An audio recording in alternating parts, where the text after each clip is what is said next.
¿Me confirman si es que están viendo? Sí, doctor. Listo, bien.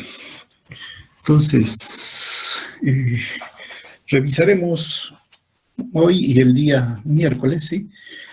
El control del movimiento voluntario, ¿no? Y bueno, vamos a hacerlos en dos partes. Empezando con respecto al movimiento. Cuando uno dice movimiento voluntario, de hecho, le viene a la mente el músculo esquelético, ¿no?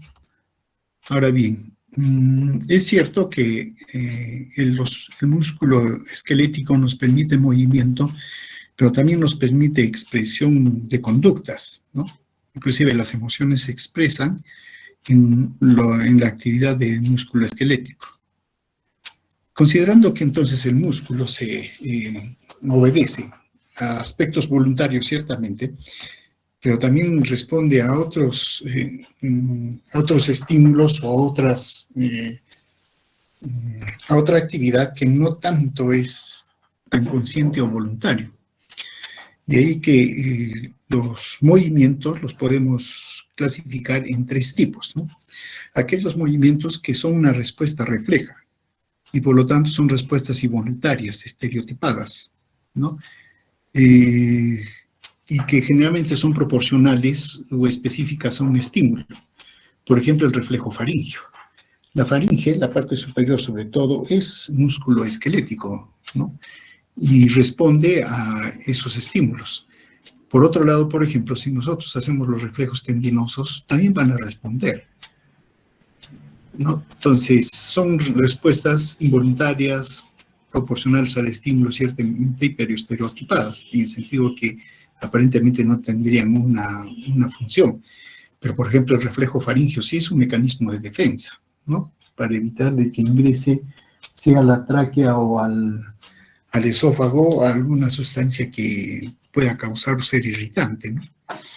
Luego están los movimientos que son patrones motores rítmicos, que vendrían a ser respuestas repetitivas, estereotipadas, claro, considerándolos individualmente y en gran parte automáticas, pero requieren de control voluntario para iniciarse o finalizar. Por ejemplo, el hecho de caminar. Cuando caminamos nosotros no pensamos primero la derecha adelante, luego la izquierda y luego la flexión, la extensión. No hacemos eso, ¿no? Simplemente deseamos caminar y nos movemos, ¿no? Y entonces aquí hay un conjunto de movimientos que se van a suceder uno tras otro, ciertamente iniciados por la voluntad, pero se van a hacer de manera continua y de manera repetitiva, ¿no? Y de ahí que uno pueda caminar. Y luego están los movimientos voluntarios, básicamente, que son aquellos que sí, nosotros dirigimos el movimiento, dirigidos a un objetivo, ¿no? Y que estos se van adquiriendo y van mejorando con la práctica. El hecho de escribir, por ejemplo. El hecho de tocar un instrumento o manualidades, ¿no? Que se va desarrollando. En todas las profesiones hay manualidades que se van a ir desarrollando.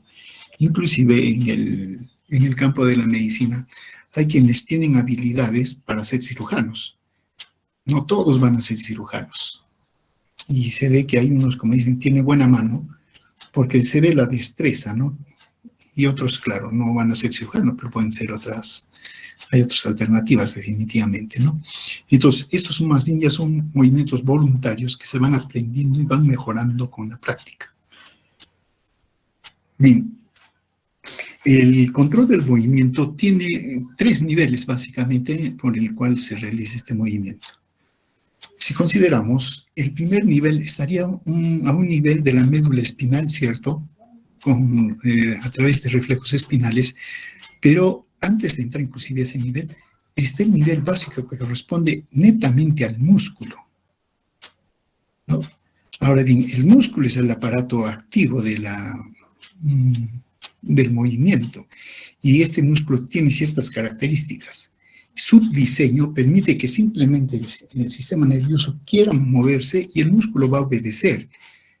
Y va, por su diseño, va a modificar, no, va a graduar fuerza, velocidad y todo lo demás, ¿no? Muchas cosas no dependen en el movimiento de la corteza propiamente, sino dependen de la estructura propia del músculo. Y el primer nivel de control sí es un reflejo a nivel espinal, ¿no? Tendinoso le podríamos llamar, que hay un estímulo y una respuesta, ¿no? Sin más. Entonces, ese es un primer nivel. Un segundo nivel, ya más bien vienen a ser otros niveles, donde está el tronco encefálico, el cerebelo, y aún los ganglios todavía pueden entrar, pero todavía lo dejamos en cerebelo y tronco encefálico, que tienen que ver con reflejos posturales, movimientos de los ojos y todo lo demás. A diferencia de los animales, nosotros hemos adquirido la posición erecta, que para efectos de describir movimientos es una actitud activa, no es pasiva. Solo que siendo activa, la corteza cerebral no puede estar pensando en que todo el día tenemos que estar parados. Entonces lo ha dejado a niveles inferiores, cerebelo, tronco encefálico. Entonces ellos tienen un conjunto de estructuras, núcleos, que nos permiten estar parados, erguidos, ¿no? En buena cuenta, hay un tono extensor y eso ha hecho que nos levantemos. A ese nivel hay un conjunto de órganos que van a controlar básicamente esa posición. Y por lo tanto, cuando queremos realizar un movimiento cualquiera que sea, tiene que ser inhibido o tiene que ser bloqueado ese tono extensor predominante. Allí es donde entra ya los movimientos voluntarios a nivel de la corteza cerebral, tálamo, ganglios basales y todo lo demás, donde se planifican y se realizan los movimientos, ¿no? Entonces eso permite que nosotros podamos realizar los movimientos, pero antes tenemos que tener una base que nos permite estar, digamos, adecuadamente erectos y podamos realizar nuestras tareas. Basta el hecho de simplemente flexionar hacia adelante el miembro superior, nuestro punto de centro de gravedad se desplaza hacia adelante y simplemente nos caeríamos hacia adelante. Pero no, estos centros intermedios van a hacer que los músculos del dorso se contraigan, entonces tire hacia atrás al cuerpo y claro, nosotros levantamos las manos y sin ninguna dificultad y no nos caímos y lo demás, pero ha habido un conjunto de estructuras que han permitido de que nosotros podamos realizar ese movimiento y no nos caigamos, por ejemplo. Entonces tenemos estos tres niveles de control del movimiento, ¿no? Claro, el primer nivel siempre se empieza con el músculo, la fibra muscular, que es la unidad contráctil. No nos vamos a detener mucho aquí porque ustedes, sí creo, harto saben de esto, debido a biología celular y molecular, biofísica también, supongo que lo han hecho, hasta bioquímica, no entra, sí entra bioquímica porque se habla del ATP y todo lo demás, ¿no? Entonces, no nos vamos a demorar mucho en esto, solo para mencionar que la unidad de la fibra muscular es la sarcómera, con sus bandas C y la banda A que se conocen, y que no es sino la visión general de las fibras musculares, ¿no? Aquí están la actina, la miosina, entre ellos, y cuando hay una actividad entre la actina y la miosina, estas se desplazan y entonces lo que se hace es cortar la longitud de la sarcómera entre el disco Z a disco Z, entonces se contrae, ¿no? La contracción hace que estos dos se acorten la distancia entre los discos Z y la relajación se separe. Esto que depende del desplazamiento que tiene la actina sobre la miosina.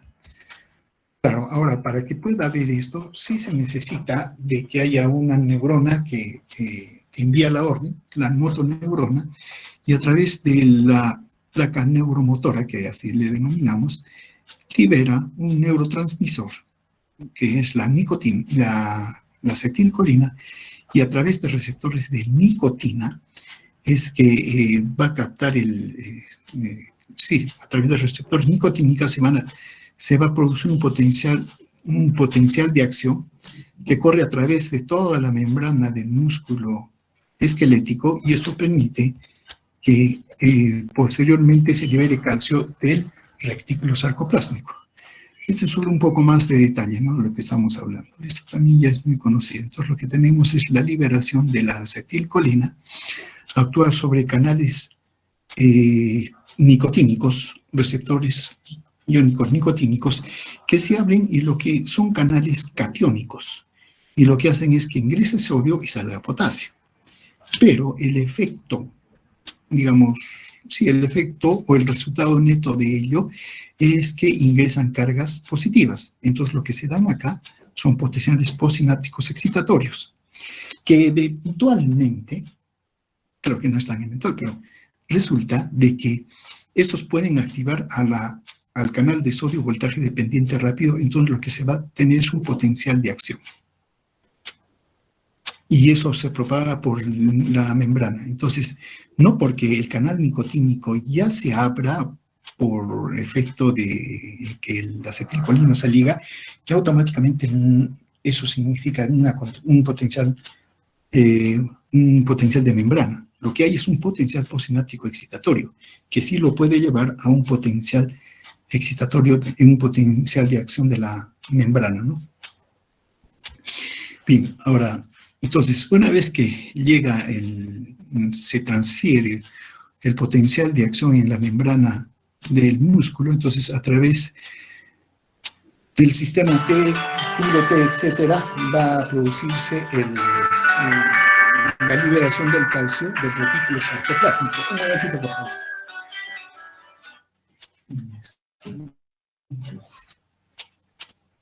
Sí, dime. ¿Me escuchas? Sí, sí, te escucho. Estoy en clases, dime rápido. Sí, sí, bien, un momento. No, no, después te cuento, después te cuento.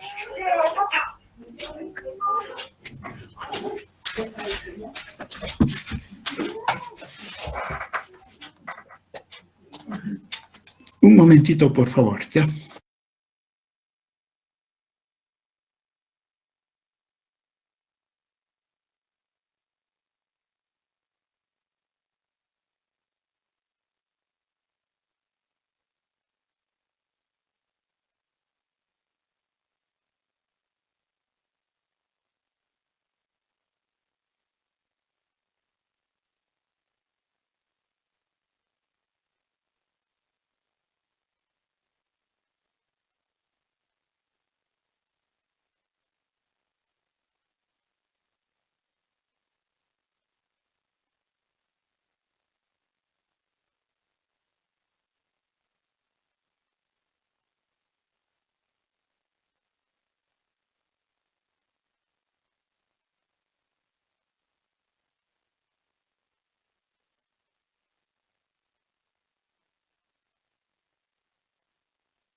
Aló, van a disculpar, pero continuemos. Bien, lo que íbamos mencionando. Después de que el potencial de acción va por la membrana celular, y esto a través del canal tipo L, se libera calcio desde el retículo sarcoplásmico. Y es lo que va a causar la contracción o el acortamiento de la sarcómera por desplazamiento de la actina y miosina. Por eso que el calcio es bien controlado a nivel del músculo esquelético. Y hay 3 tipos diferentes de proteínas localizadas en la membrana que controlan la entrada y salida del calcio. Una es la bomba de calcio ATPasa que extrae calcio de la célula, ¿no? Y de este espacio lo extrae rápidamente.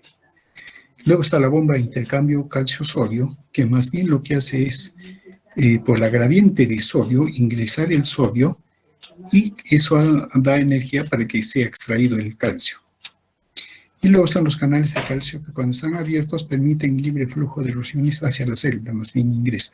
O sea, cuando se abra un canal que permita al calcio ingresar, entonces va a ingresar rápidamente, ¿no? Es lo que va a suceder, perdón.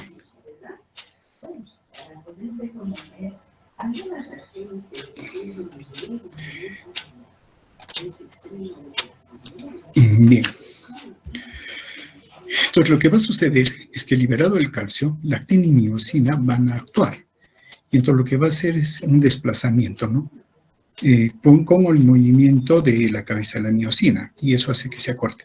Pero también es cierto que una vez que hay ese movimiento, se requiere de otra molécula de ATP para que la miosina se desprenda de la actina y venga entonces la relajación. O sea, tanto la contracción como la relajación en el músculo esquelético requieren de ATP.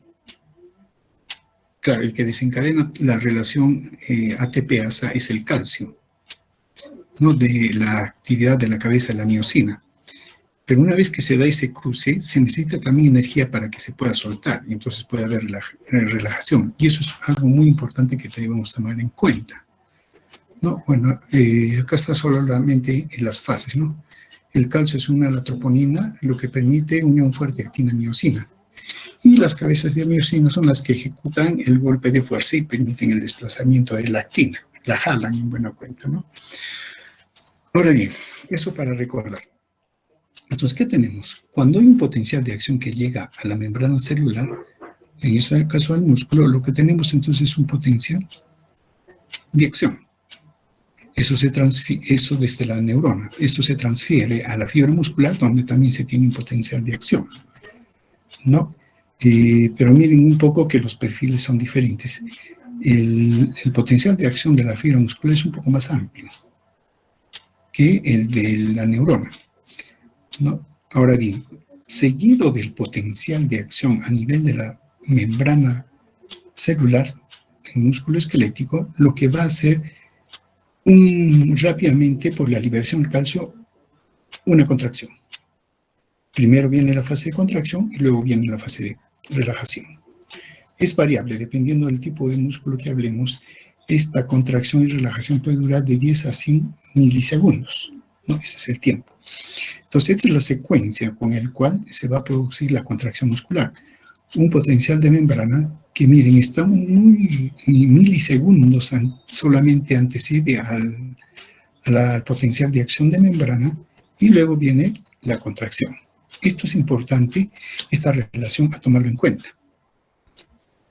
Ahora bien, como hay un estímulo neuronal y luego viene la contracción, entonces puede suceder de que estos estímulos, el potencial de acción que se produce en la membrana, se den rápidamente. Esto dependiendo de la velocidad de conducción o el estímulo que dé la neurona, ¿no? Y a pesar que hay para el potencial de membrana, hay un periodo de refractario, y también en el músculo, entonces, pero se puede dar, ¿no? Inmediatamente otra contracción. Y lo que vamos a tener es que si las contracciones se dan con mucha frecuencia, Por ejemplo, aquí tengo un ejemplo, acá hay un ejemplo de un potencial de acción, pero que se da entre un intervalo de 100 milisegundos. Esto da tiempo para que la contracción se dé y se relaje. No hay problema. Pero si se da con mayor frecuencia, menor tiempo, entonces lo que va a suceder es una contracción y no va a dar tiempo a la relajación. Y entonces el otro potencial de acción va a dar lugar a que sí se contraiga, entonces lo que haya es otra contracción. Entonces eso se llama sumación temporal. Entonces, mientras más rápido se dan los estímulos de la neurona sobre el músculo, entonces lo que vamos a tener es sumación temporal de la fuerza de contracción. Entonces acá tenemos, ¿no?, un estímulo, pero que da tiempo para que se relaje.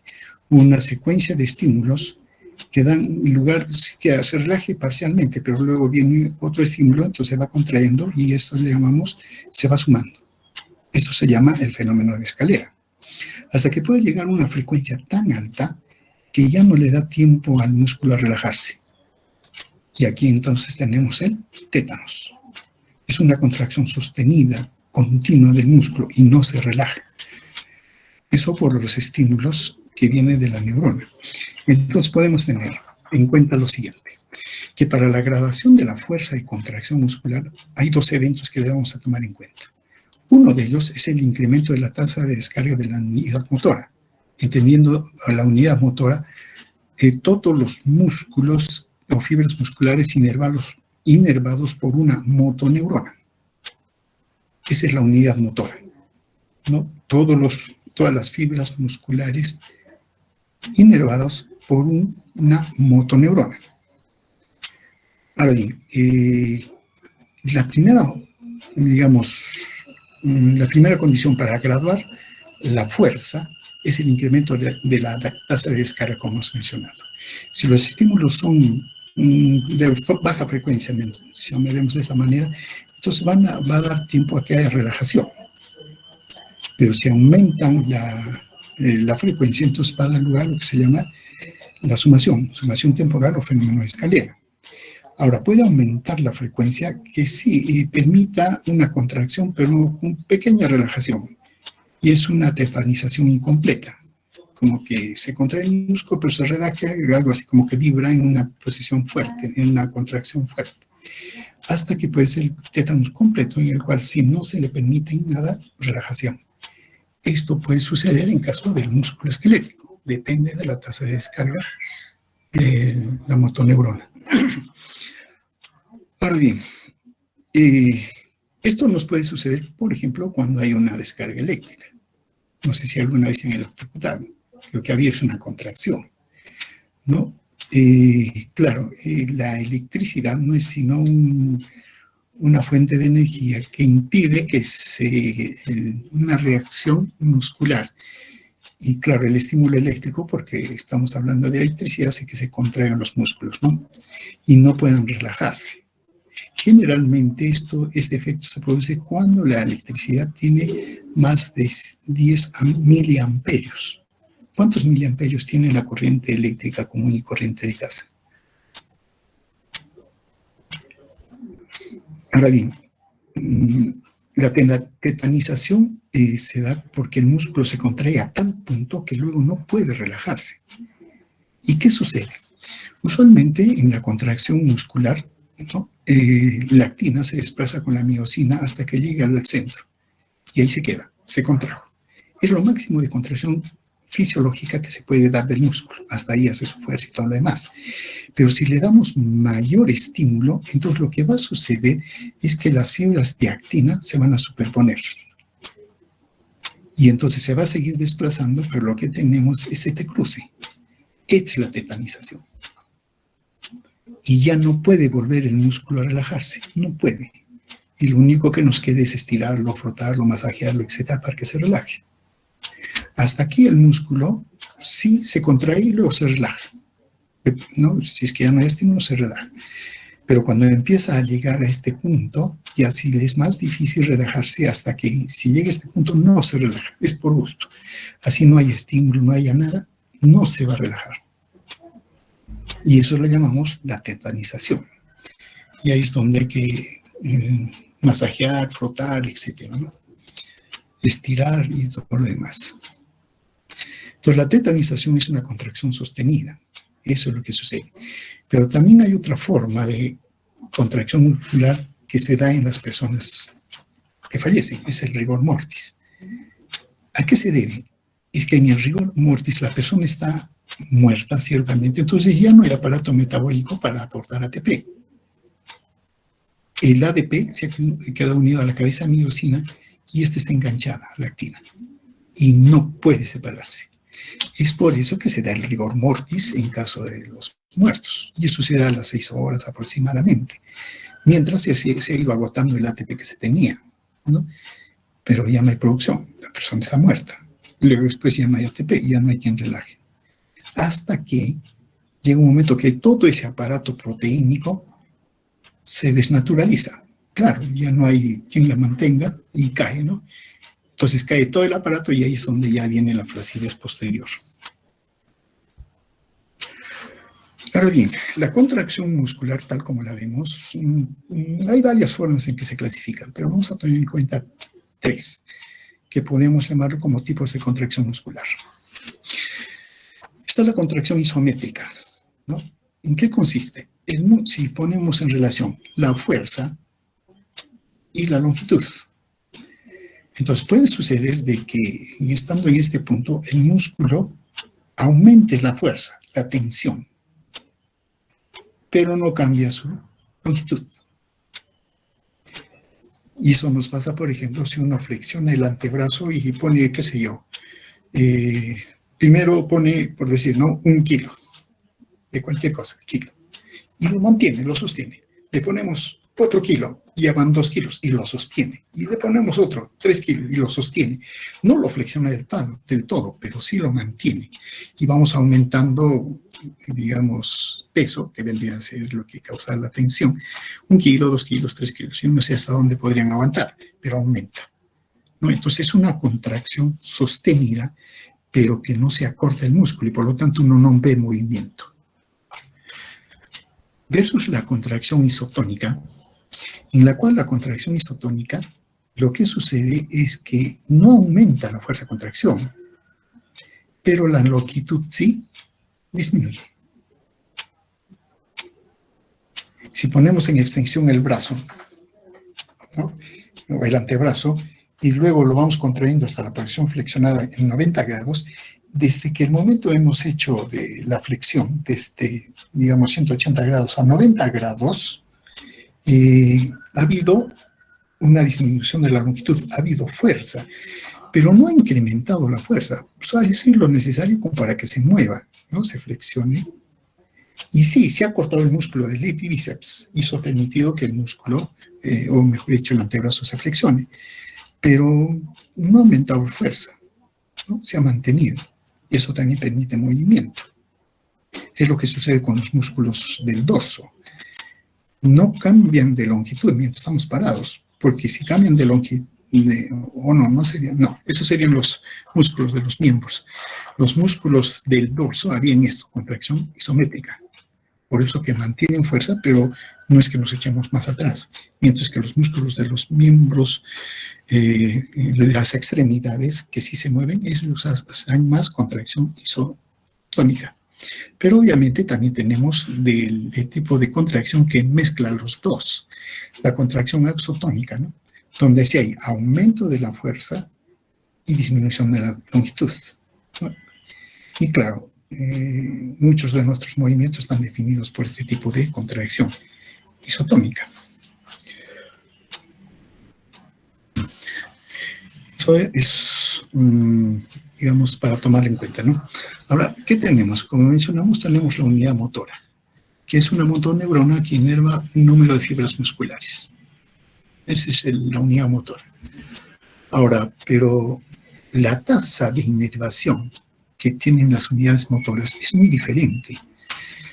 En todo caso, varía, dependiendo de la tasa de inervación. Hay músculos o unidades motoras en las cuales hay una baja tasa de inervación. ¿Eso qué significa? Que hay pocas fibras musculares inervados por una motoneurona, ¿no? Entonces, claro, no llegan uno a uno, pero es es bajo, ¿no? ¿Esto qué permite al sistema nervioso? Una graduación fina del músculo. Estos son para los músculos de movimientos finos. Si ustedes recuerdan, cuando han hecho disección de músculos extraoculares, han visto el músculo que llega, el nervio que llega a los músculos. Y son nervios bastante gruesos. Estos serían unidades motoras con baja tasa de inervación. Por eso que ese músculo, ese nervio es grueso y uno lo ve bien, ¿no? Y luego uno se ve claro que entra el músculo. Pero yo les pregunto, cuando han hecho disección o han visto los músculos del dorso, ¿han visto los nervios que los inervan? Pero son finísimos y a veces ni se les puede ubicar. Eso significa que más bien en ese caso hay alta tasa de inervación. Muchas fibras musculares están inervados por una motoneurona y eso más bien no permite una buena gradación de la fuerza. Entonces los movimientos son gruesos, sí, son gruesos, ¿no? Aquí, en los que tienen una baja tasa de inervación, eso permite controlar al músculo de manera mucho más exacta y podemos entonces tener movimientos finos. Están acá los músculos de los globos oculares, los músculos que mueven los dedos de la mano. Mientras que ese otro grupo de unidad motora que tiene alta tasa de inervación, más bien realiza movimientos gruesos. Los músculos del dorso, como estamos mencionando, los glúteos, músculos del tríceps, los gemelos, ¿no? Que deben mantener fuerza, ¿no? Constante. No necesitan mucho movimiento, hacer movimientos finos. Entonces acá tenemos, ¿no? Movimientos extraoculares con su tasa de inervación es de 10 fibras, por ejemplo, por motoneurona. Los músculos de la mano son 100 fibras por motoneurona y el músculo gastrocnemio, deben conocerlo ello, es 2000 fibras por motoneurona. Y ustedes rápidamente se dan cuenta que los movimientos oculares de la mano son mucho más finos, se deben controlar de mejor manera. Mientras que el gastrocnemio no, simplemente hace dorsiflexión, nada más.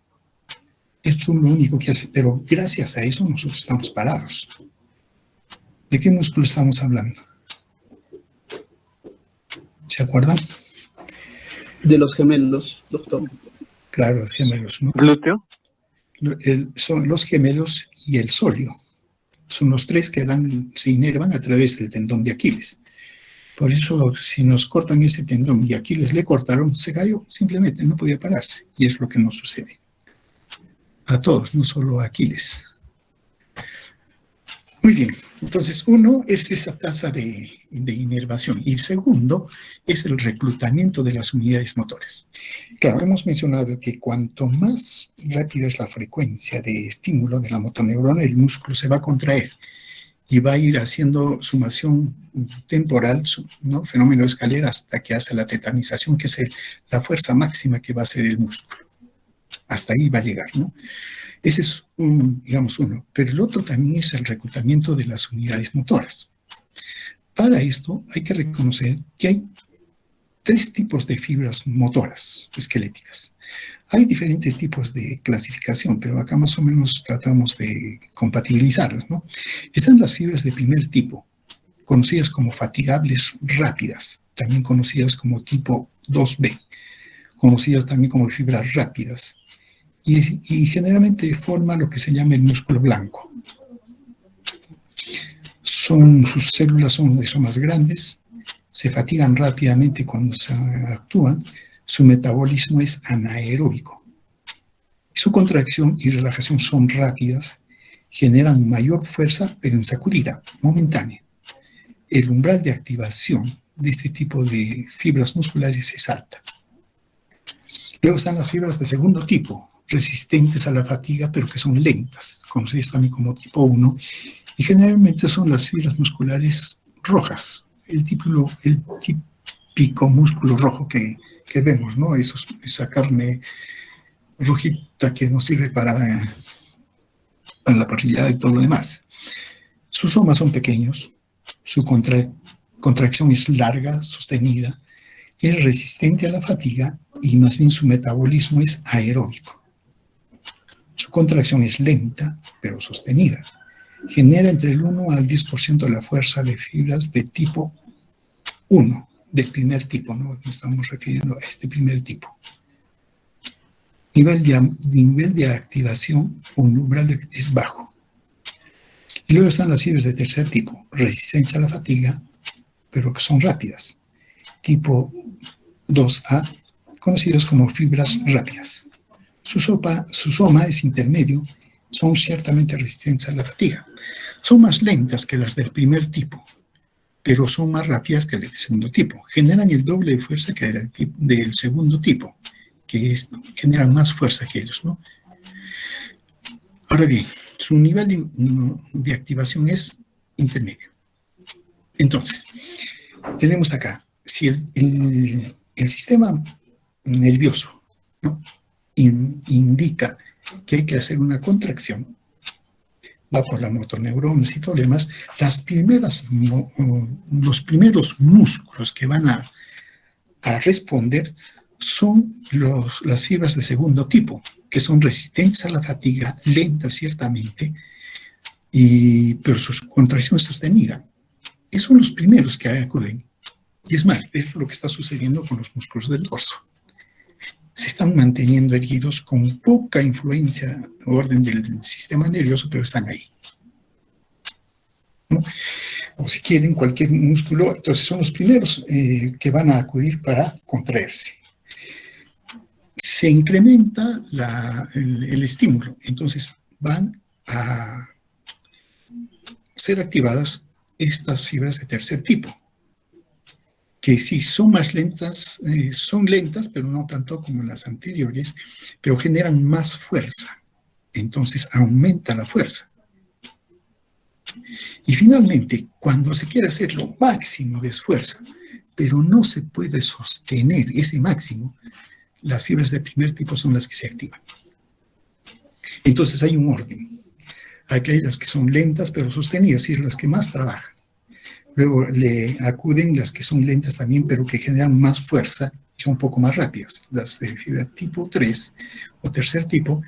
Y solo al final, lo último, acuden las que son de primer tipo, desencadenando el máximo de fuerza, pero se agotan rápidamente y el músculo se relaja, ¿no?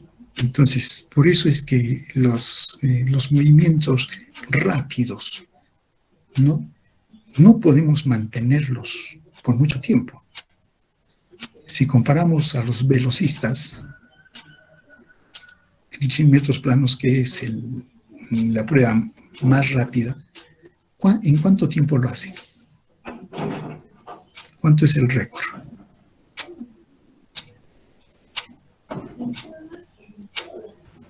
$9:29, creo. ¿Cuánto? 29 segundos. 9 segundos con 29 milisegundos. 9 segundos, claro. Es que ellos lo que hacen es estimular o recurrir a sus músculos y que hagan la máxima fuerza posible. Y eso solo lo hacen con estas fibras de primer tipo. Ellos hacen eso. Versus los fondistas. Los fondistas, más bien, lo que hacen es correr, ¿cierto? Pero no aplican toda la fuerza, sino que la van midiendo. No recurren a las fibras de primer tipo, se van hasta con las del segundo tipo, más o menos, ¿no? Solo que al final, ya para llegar a la meta, queman todo, ¿no? Pero eso ya ahí utilizan recién las del primer tipo. Pero después ellos están manteniéndose aquí, ¿no? Y lo que necesitan es fuerza sostenida, no fuerza rápida, explosiva, como el caso que estamos hablando de los 100 metros planos. Los fondistas, más bien, sí. ¿Cuánto tiempo es un fondista? Los 10 kilómetros, si no me equivoco. ¿Alguien sabe? Bueno, tenemos que saber un poco de cultura, ¿no? Entonces, para realizar para incrementar la fuerza muscular, hay un ordenamiento de las unidades motoras que se van, digamos, incorporando al movimiento.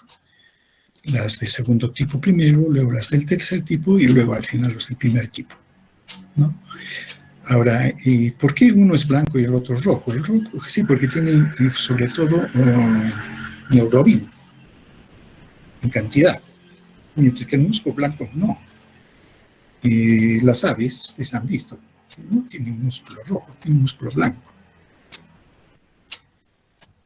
Y también algunos pescados, la mayoría de los pescados, los peces tienen músculo blanco, porque su metabolismo es más a lo anaerobio, todo, mientras que los animales como los mamíferos, todo eso, tienen más un tipo de músculo aerobio, que necesitan miocina y todo lo demás para poner o disponer por más largo tiempo de oxígeno.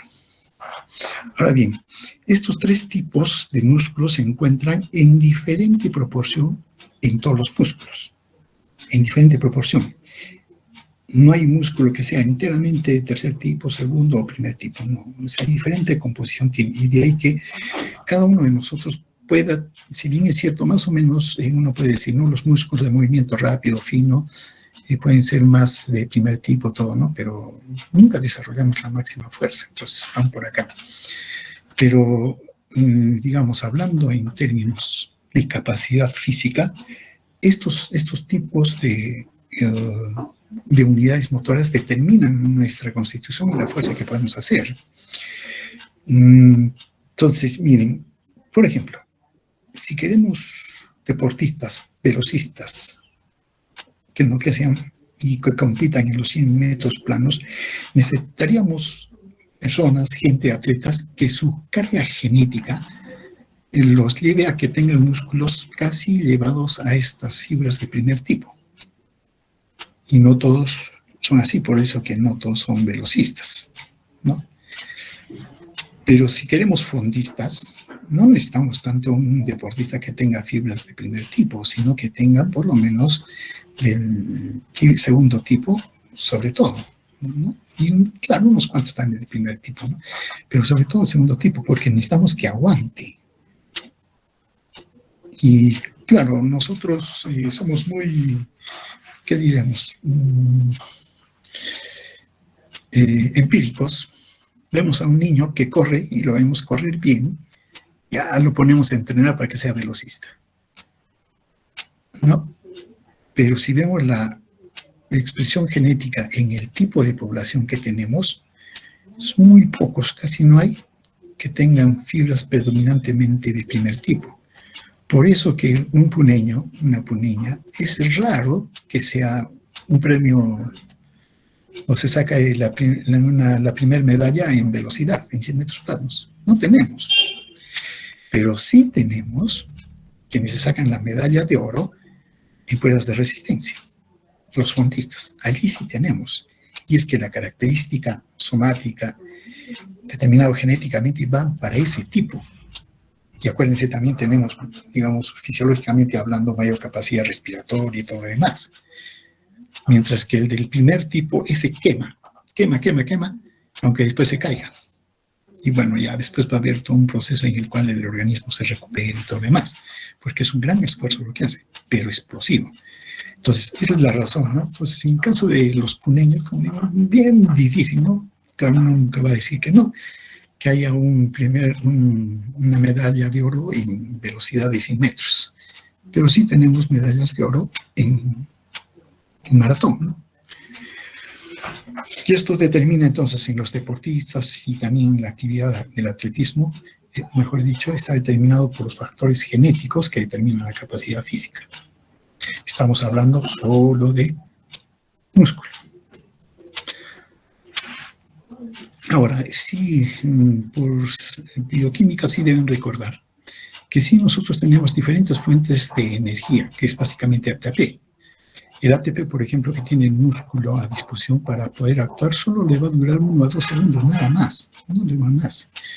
Necesita seguir haciendo más fuerza, entonces echa mano de la fosfocreatina, pero aún así solo le dura de 5 a 8 segundos. Echa mano a la glicólisis, ¿no? y más bien la glicólisis le va a proporcionar energía ATP, pero solo para mantenerse como en 60 segundos. Todo esto le llamamos la vía anaerobia, y es este tipo de fibra que utiliza esta forma de obtener energía. Mientras que el resto de músculos sí utiliza el metabolismo oxidativo. El metabolismo oxidativo utiliza los carbohidratos y puede proporcionar energía de 2 a 4 horas, y la grasa mucho más tiempo. Pero necesita eso, tiempo. El ATP que estamos mencionando en términos de anaerobio, ese ATP es rápido, está ahí en disponibilidad, es el sencillo. Pero el sencillo no es mucho.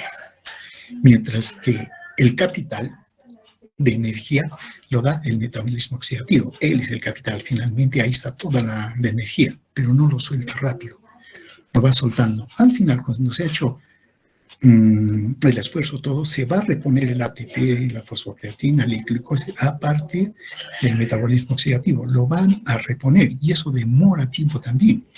No es fácil, no es rápido. Por eso que después que un atleta ha hecho un esfuerzo, por lo menos requiere sus 3 horas para recuperar la parte de energía. Pero el metabolismo todavía está trabajando. Entonces, por lo tanto, tampoco es que si en tres horas ya el deportista está apto para hacer una prueba, no.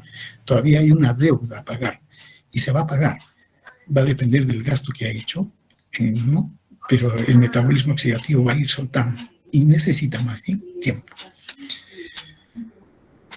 Bien, es lo que hemos mencionado con respecto a las fibras de diferente tipo, ¿no? Las fibras musculares tipo 1 se caracterizan por tener pocos miofilamentos gruesos de miosina. Se requieren para realizar esfuerzos de larga o mediana duración donde exija resistencia. Hay entonces un metabolismo aeróbico y son muy vascularizadas, ¿no? Poseen fibras musculares en gran cantidad de mitocondrias, ¿no? Y las partes de la célula encargadas de generar energía dependen de los procesos aeróbicos, ¿no? Y sirven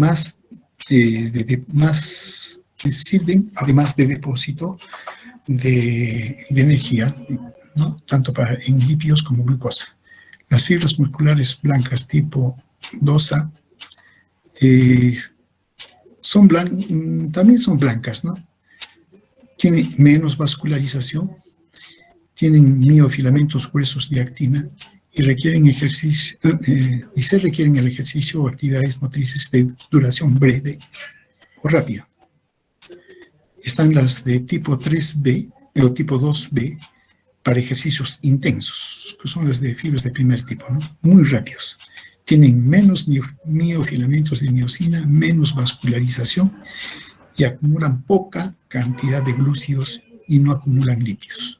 Por eso que las personas estas que ustedes han visto que corren y son velocistas, son delgadas, ¿no? Son bien delgadas por ese tipo de músculo. No acumulan lípidos. Mientras que los fondistas sí se dan el lujo a veces de tener su reserva, pero no es bueno tampoco eso, ¿no? Definitivamente. Bueno, simplemente va en una proporción, ¿no? Cuando se realiza la máxima fuerza de máxima fuerza, ¿no? Un movimiento suave, moderado hasta que sea máximo. Las primeras son las fibras lentas, luego vienen las fibras intermedias y al final las fibras rápidas. Las fibras rápidas solo están al final. El 15% de toda la fuerza, nada más. Las otras son las que hacen la mayor cantidad de fuerza. Entonces hay un orden de reclutamiento, ¿no? Primero los de soma pequeño, los segundos soma intermedio, los soma grande. Entonces va a decir primero las de segundo tipo, luego las de tercer tipo y luego las primer tipo. Ahora, ¿qué consecuencia trae este orden de reclutamiento? Le simplifica la tarea de modular la fuerza de contracción a los centros superiores. Solo determinan cantidad de energía, nada más. Y ordenan. Ya no se preocupan cómo se va a ir desarrollando la fuerza. El sistema nervioso no selecciona el tipo de unidad motora. Simplemente va ordenando y como tienen diferente tipo de sensibilidad o activación, nivel de activación umbral, entonces se van reclutando continuamente hasta obtener el máximo de fuerza con las fibras de primer tipo. Las unidades motoras lentas son las más utilizadas, ¿no? Las unidades motoras rápidas son las menos utilizadas, sobre todo cuando se requieren mayores fuerzas, mayores movimientos que generan fuerza, ¿no?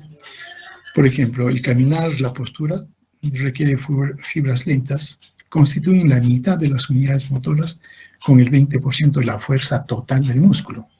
Entonces, sí podemos caminar, estamos parados, solo desarrollamos, si están en actividad el 20% de la fuerza total que todavía ese músculo puede hacer, que puede ser requerido posteriormente, ¿no?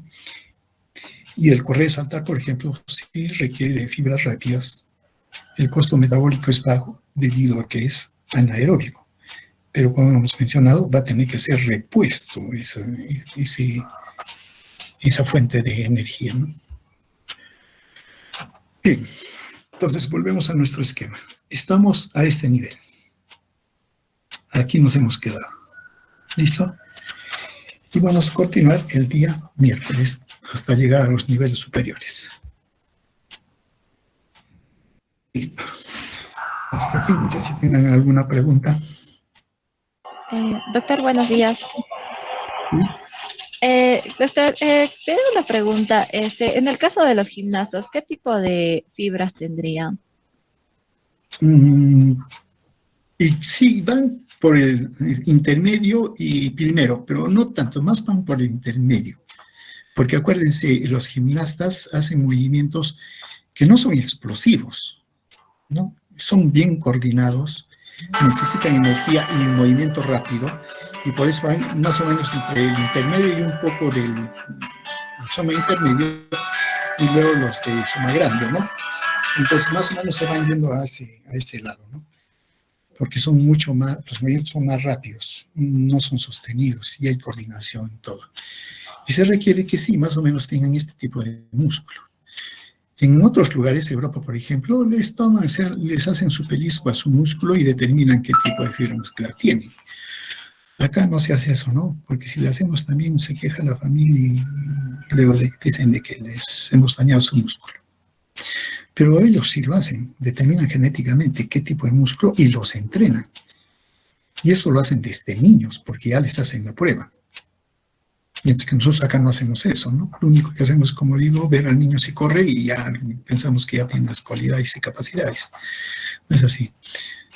Sí, los gimnastas van con digamos, con segundo y tercer, mejor dicho, con soma intermedio, soma grande, ¿no? Que significa tercer tipo y primer tipo. Pero los que se llaman los velocistas, sí, ellos sí necesitan primer tipo. Gracias, doctor. Gracias.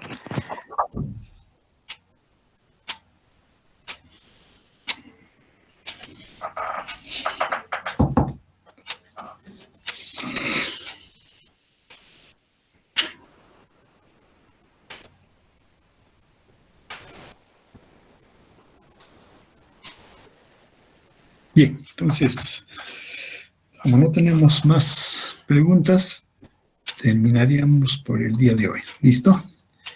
Muy bien, entonces continuamos el día viernes. Y como estaba coordinando con su delegado, el día de mañana el grupo C concluimos con la práctica que le falta.